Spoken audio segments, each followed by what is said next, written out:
It's rolling. Uh-huh. I So can let me start. see what I want to ask you first. I I want to know what you remember about. I just want your dad.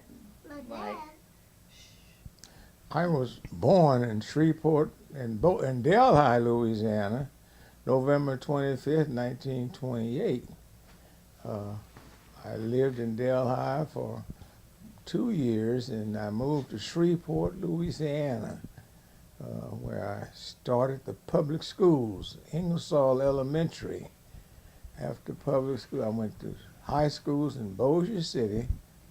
I finished Central High School in Shreveport in May of 1945. Then I moved to Southern University, where I played football on a scholarship uh, for 1 year. And then I moved to California in 1947, where I went to Contra Costa Junior College. And then I went into service in San Francisco in 1949, and I remained in service for 6 years during the Korean War. so what arm of the service were you in? I was in the Army. I went to Camp Stoneman, California. First basic training in Fort Dix, New Jersey. From New Jersey, I went to the quartermaster school in Fort Lee, Virginia, and I received training as a clerk typist.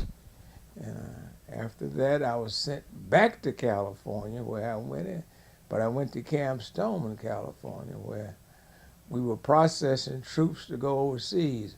That was a port for men going to the Far East.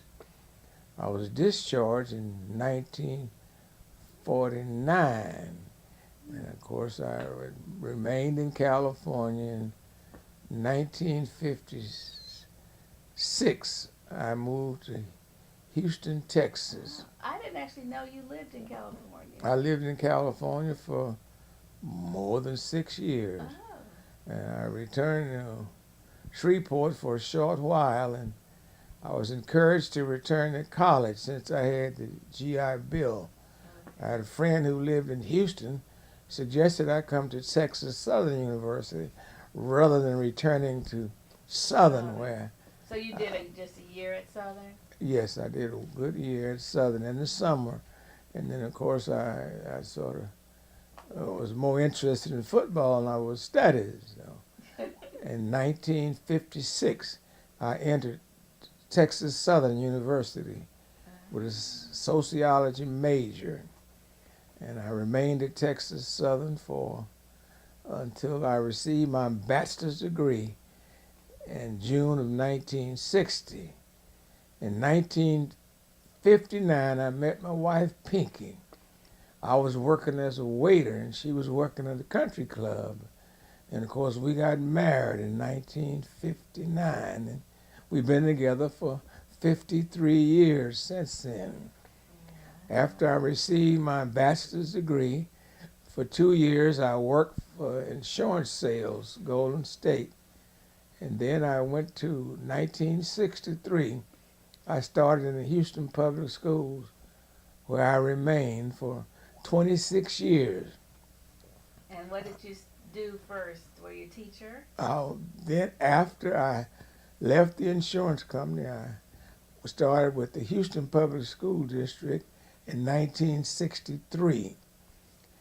Then I re-entered school. I went to Prairie View, where I received my master's degree in administrative education in 1968. I worked as a classroom teacher for 5 years. Then I went into administration.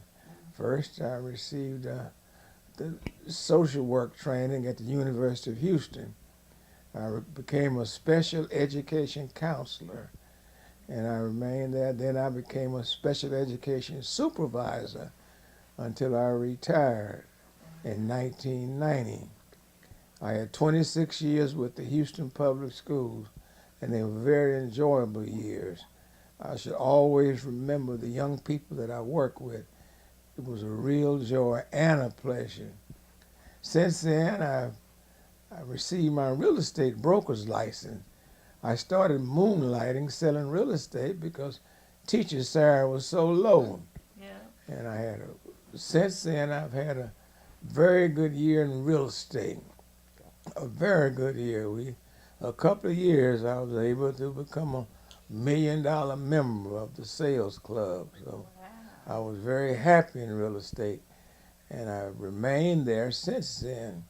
I retired, and now I'm working with, uh,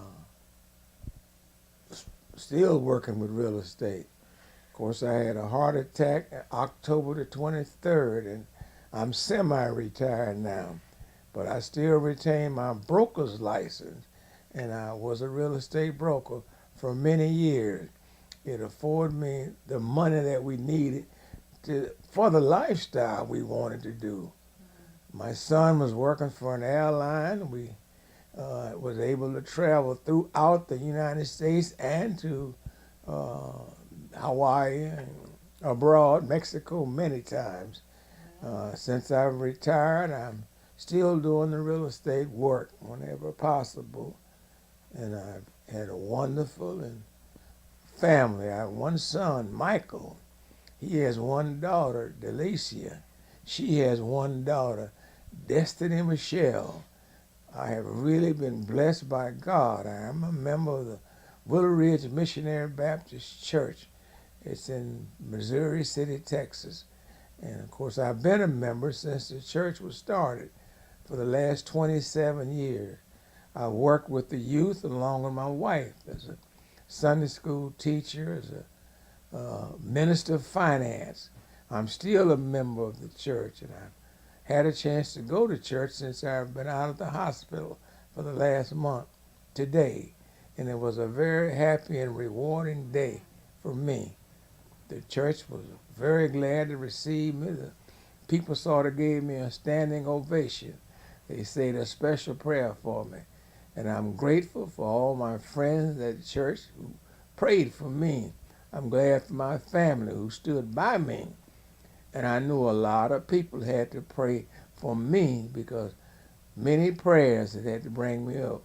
And my life has not been so holy or angelic that I could send up my feeble prayer. So I had to have the prayers of many, many people to help me through what I've had to go through.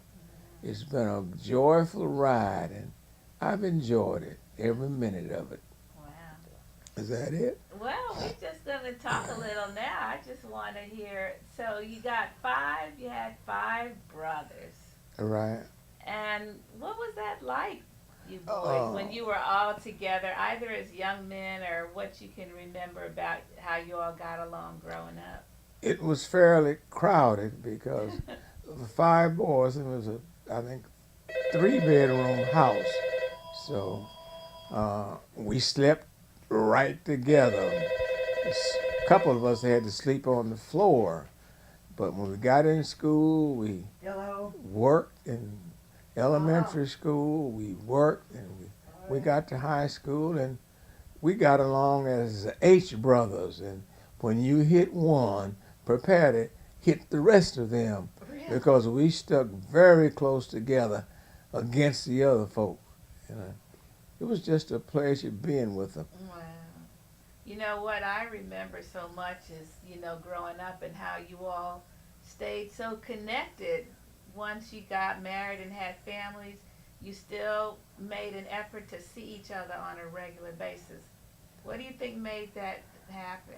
We sort of made a pledge to ourselves that we would never separate ourselves, even if geographical, we stayed in contact with each other. And we got together, and then when we became young adults, we decided we'd have a get-together once every year, a reunion or whatever you want to call it. And no matter where you were, you tried to get there. If one brother didn't have enough money to make the trip, the other brother usually would chip in and says, man, let's help him come because we want to be together. And of course, we started the reunions, some 20 years ago. And since then, we've sort of stayed together. One year we met every year, and every other year, but we always stayed together. We never stayed so separated that we couldn't contact each other. My mother told us that we were brothers, and although we might have differences, opinions, different ideas, we were brothers, and she taught us that there was this cohesiveness that is maintained throughout this life. My mother had 8 boys and 1 girl, Oh my. and of course, most of them, there are 2 brothers left. My brother John Buck, who lives in San Francisco, and of course I'm here. Our sister lives in Moreno Valley, California, but we still say that we are the H brothers, and we still plan to stay that way, and we still plan to stay in contact. I was in the hospital for 30 days with a heart attack in October, and my brother in San Francisco called me every day. I know he must have had a free phone, Really? but he never missed calling me to Every say how I'm day. doing. He called me practically every day. Wow. My oldest brother, who's deceased, they will have his funeral this Wednesday. He called me frequently. His name was Leon H., retired Air Force person. And of course, we all sort of stuck together, and it's always been that way. Well, we had our differences, but we all thought of us as one unit. We were brothers. We were born brothers, and we will die brothers. Uh, So, just a little bit about the personalities, because of course, the ones I knew the best were, Lewis, Uncle Leon, Uncle Harvey, you, and of course my dad. Um, what were their personalities like? Like Uncle Lewis, tell me a little bit about how you saw each person's personality. Uncle Lewis was very studious. He went to Southern University also. There were 4 of us who attended Southern University, and our Don went to Grambling. And of course, they were 2 rival schools. We referred to him as a traitor because he didn't go to Southern. He finished from Grambling. He came to Houston, got his master's degree in music at Texas Southern, and he was a very successful band director at high schools and colleges in Shreveport, where he remained until he expired. Uh, Harvey finished San Francisco City College, and of course, he became an IRS agent. He worked for them until he retired. Lewis finished from Temple University in Philadelphia. Upon his completion there, he became director of all juvenile facilities in Philadelphia under the famed mayor Rizzuto, Rizzo. Risa, yeah, Uh, Rizzo. and of course, uh, we all decided that we were going to. My mother says that whatever you do, get an education. And she stressed that. We were not allowed to work in the stores. We were not allowed to do anything while school was going on. We had paper routes, we did errands, but we could never just leave school, to go to a job. And she stressed education, and all of us had to go to school, because if you didn't go to school and make good grades, you had to get to step in. Wow. That was one thing that was required. And she was able to see 5 of us receive degrees. She was able to come to the graduation of every one of us who was close by. She made it to see us walk down the aisle, and we gave her thanks for what she taught us. She was a wonderful mother, and I will never forget what she did for me. She did not have a lot, but she gave us everything she had. Oh, I'm grateful for that, because I think I'm the man today because of the thing she instilled in me. She had help from her sisters. Each one of her sisters who was able would help take care of one of the boys because the load became pretty heavy for her. And they were very helpful. I'll always be grateful to them. And I have love for those who helped me. And even the ones who did not have me, that one aunt, Aunt Irma, she took care of me, took me in her home as an eighth, seventh grade, and I lived with her until I finished high school. The Donald was taken by Aunt Luvella, and she was responsible for his upkeep, his clothes, until such time as he went to college. And my parents were very good to me. My father lived in Delhi, but we made contact with him. Every summer I was sent to Delhi to meet my other brothers, Harvey, Louis, and Leon. My father had a good work ethic, and he says you couldn't learn to be a man in the city. He insisted that I come in the country on the farm, and I hated it. You didn't like it? I did not like it. I was not used to the farm. They teased me. I could do none of the farm chores. I never milked a cow. I had never ridden a horse before, but I learned, and they instilled in me that you got to work. My daddy was always stayed in contact with my mother.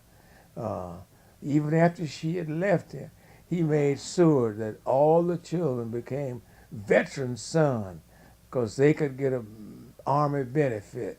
And he stayed in contact with us, and we stayed in contact with him. So I was able to, my older brothers who was living in Delhi, Donald and I were living in Shreveport, and the other brothers and sisters were born in Shreveport. But we always had to stay contact with them. Each year in October for the Louisiana State Fair, the ones who lived in Delhi were future farmers of America. I do not think black folks was in the 4-H in those days, but they would come to the fair, and we surely would go to them, and they had a colored day, the last day of the fair, and we'd go out and they raised farm animals, and we had a wonderful time as little kids. We've had a wonderful life. I celebrated my 85th birthday on the 25th of November this year, and I'm grateful to God for his blessings. I am truly a blessed man. I have a wonderful family. I have a wonderful church, and I just hope that I will be around for a few more years. You will. All right. Thank you. Well, now we're just gonna ask a few more things. I want. All right. I mean, we're just gonna chat. It does ignore that camera. All right. So your dad and your mom didn't get that much time in school, but yet they had such a strong feeling about education. Where do you think that? How far did they each get in school, and where do you think that came from? My father probably went as far as the 7th grade. And of course, he was in the First World War. And, he got out and became a farmer. My mother went to high school. She did finish high school, I think, in Mangum, Louisiana. And of course, they both had a strong work ethic. You had to work, and you had to make your contribution. Nobody could be a slacker in either one of them's house. My father wanted me to learn to work and be a man, and he instilled this in me. My mother wanted me to work and be a man, and she instilled that in me. We were able to, we're doing a recording. My son Michael, he just walked in the door. And of course he is. There he is looking like a cowboy, man. He is an outdoorsman. Hey, Michael, how are you? Pretty good. How you doing? Gosh, you look so handsome. Yeah, right. You the car, you know. I am. We're just catching up on some H history here because we're gonna have ourselves a good archive about our family and our history. I am very happy with my life and how I worked with my family, how my family has treated me. So before we end, like, do you have a memory of, like each brother, and not particularly the? And the sun don't get in the way. Oh, he's okay. He's not in it. That's beautiful. That's pretty. So, like, do you have a memory of Uncle? And I'm mainly focused on the five brothers because those were the ones that I knew the most. So, like a memory of Uncle Lewis that stands out in your mind. Lewis was always very studious. He was a very good student. He was the first one to go to college, and he came back and told us about his experiences at Southern University. In the last month. And we had a wonderful time listening to him. And of course, that inspired us to want to go. Wow. He was a good student. He went into the military. He served in the military, and of course, he was able to get out. And Leon. So what military was Uncle Lewis in? Lewis was in the U.S. Army. He was Army. Okay. He served in Europe and in the United States. Leon was in the Air Force, and he had served. He went in the Navy, and he left the Navy, and he got out and he moved to California, and he became a career Navy man. He retired from the Navy, and after many years, he was stationed all over the world. For about 5 years, he was stationed in Mexico. So we were able to go to Laredo and cross the border. Yeah, I remember. We made many trips across the border Yeah. to get souvenirs and tequila, and we enjoyed it all. I remember coming there for family reunions to Laredo, and if you remember, he was living on the base, Right. and he had that house that had fruit trees in it, like grapefruit trees, orange trees. Each year he would save me the fruit, and we would make a trip down to Mexico. And of course, we would get the fruit, we'd go across the border, and we bought the things that we could get tax-free. Liquor or whatever we needed to buy was always at a discount because the standard of living was so low in Mexico. We had a wonderful time. Many trips we made to Laredo. Each year when the fruit was right, he would save me a supply and ask me to come down and pick up the fruit because all these fruit trees were in his yard. And it was just an enjoyable time. It was a good trip. It was a long drive, but I enjoyed it very much. When I went to college, I took Spanish because of my love for the Spaniards, for Mexico. And even today, whenever I went to California, if I had a chance, we made a trip across the border to be in Mexico. To be in Mexico. What stands out for you about Uncle Harvey? Harvey was sort of my rival. He was 18 months older than me. He sort of set the bar for me to do good work. He is a very likable person. Very few people that didn't like Harvey H. He was well known. He was very opinionated. When he spoke, he wanted you to sort of dance to his music. And of course that caused a lot of conflict with me because I was very stubborn. And many times we clashed. We clashed verbally and we clashed physically. Oh, really? But he was still my brother. And when we hit the streets, we were brothers and we looked out for each other. If you hit Harvey, you had to hit me. He was very helpful to me in a difficult time of my life. And each time I went to him for advice, he was always helpful to me. Donald what I was know, that's my dad. Tell that's me your about dad. him. He was as a child. Donald was sort of a loner, but he was a good brother. Donald and I had very few conflicts like Harvey and I had, because Harvey was so opinionated. Donald was a very quiet and conservative one, so we had very few differences. Leon was a peacemaker of all. We never had a crossword. We never got mad with each other. I never cursed him. He never cursed me. Harvey and I clashed many, many times. Don and I had very few differences because he was a yes. You say yes, yes, and he just didn't. He was a very reserved person, so Yeah. he you didn't have any trouble out of Don. If he liked what you said, he'd tell you, and if he didn't like what you say, most time he wouldn't even tell you. He just ignored you. So Really? all the brothers were fairly close.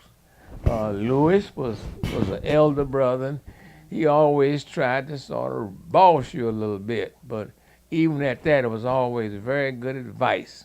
Yeah. Leon was the most peaceful brother of all. They will bury him next week, and we mentioned that we had never had a crossword. We never had any conflicts. I stayed in his home. He came and we were at my home. But I stayed at his home for more than a month or two. I stayed with him for years. And he was a wonderful person to me. He always helped me. And he was instrumental in me returning to school, to moving to Houston. He was assisting me and say, go back to school. Wow. A lot of people had given up on me because my life had been shaky for a while. But I came to Houston, and that was a turning point in my life in 1956.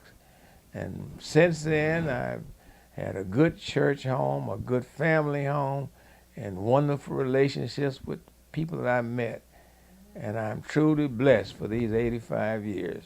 So just a couple other questions. Was Uncle Harvey in the military too? Uncle Harvey was in the military. He was in the army. He was So in the army. everybody was in the All of us military. had got a chance to go to the military. Louis was in the army. Leon was in the Navy. I was in the army, and Harvey was in the army, and Don went in the army. For a hot minute. For we were all, but he was in the army band, so we didn't consider him a soldier because music was his love.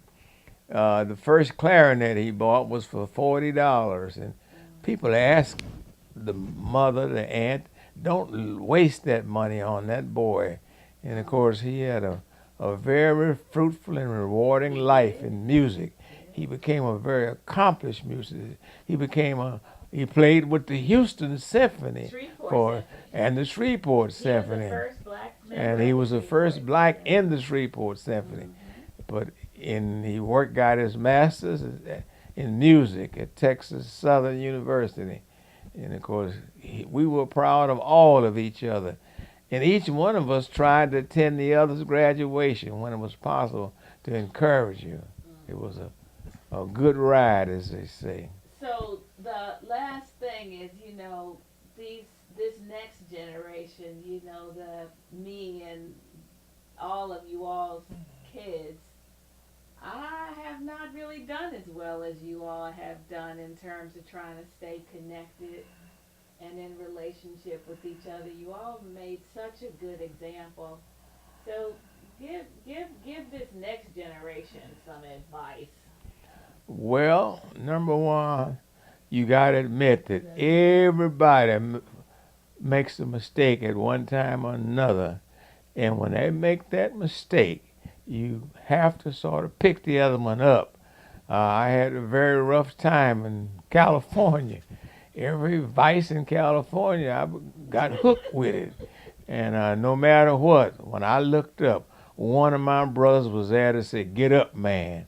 And they didn't always pat me on the back, but they said, "You got to make it." And that sort of always pulled me along. Very low times in my life when I was made many bad choices.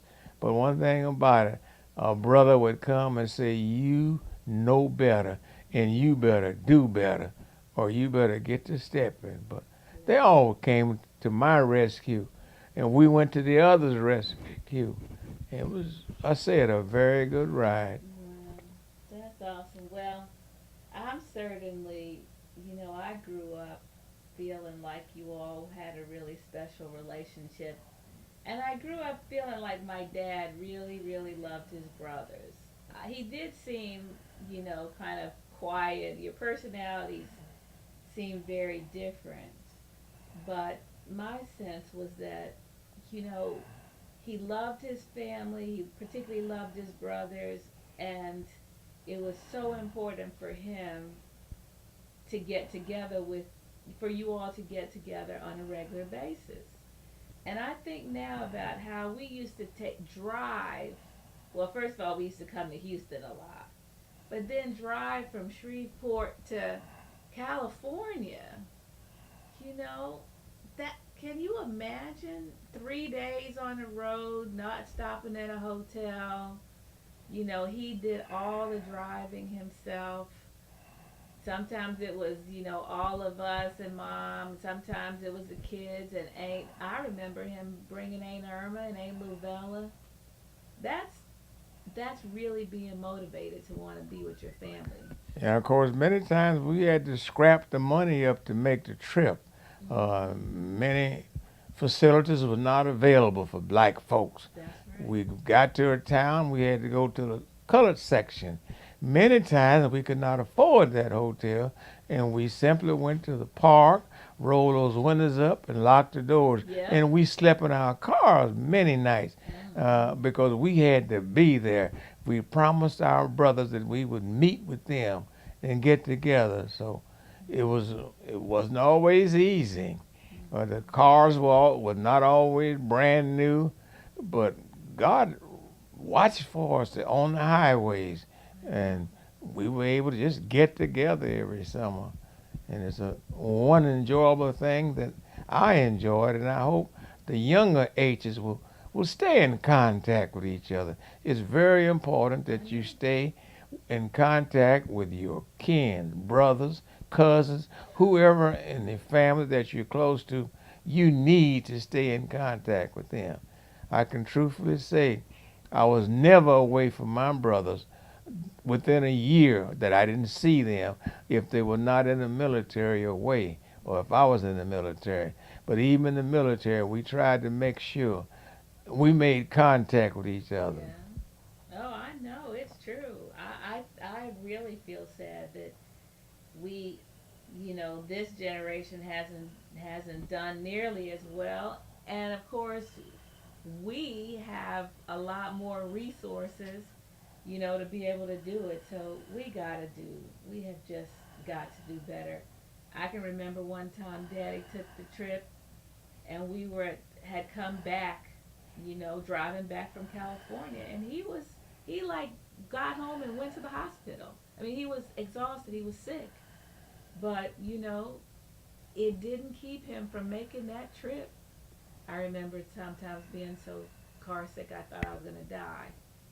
But I think you all set such an amazing legacy, and we need to make sure we honor that. I am just happy for my life with my family and my brothers, and it's been a good ride. I've enjoyed every minute of it. That's lovely. Okay. All right.